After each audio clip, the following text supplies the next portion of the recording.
Love. There's nothing you wouldn't do for someone you truly love. True love knows no limits. Zach, he was my best friend, my soulmate, my sun and stars, moon of my life. We would meet in secret every night. Like I said, true love knows no limits.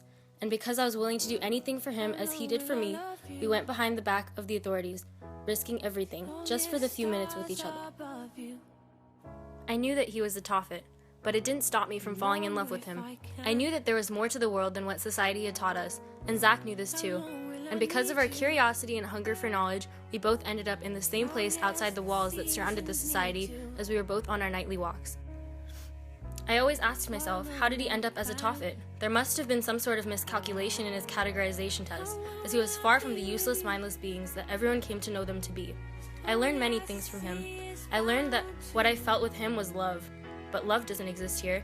The enlightened say that love only detracts from our duty to the society. No one knows what love feels like, but according to them, it is the worst feeling possible. But they never told us that it could bring so much happiness. They never told us with any bad came such good. So with Zach, I found love, and individuals from different classes are forbidden to interact with one another in my society. The authorities eventually found out about our meetings. They separated us, and not only that, but they took away our creation.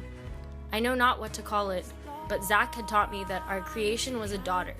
And since then, I thought that being demoted to a Tophet would allow me to be with Zach, and to be with our daughter, our creation, but they've both disappeared from my life.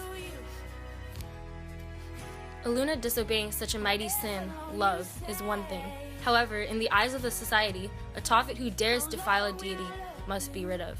Zach, my dear Zach, they killed him. I saw her, but only for a second. She didn't look like the rest of us.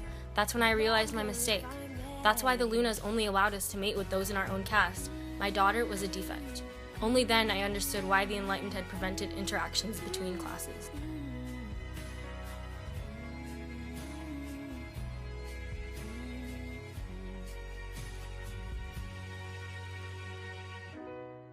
We're all traveling through time together, every day of our lives. All we can do is do our best to relish this remarkable ride.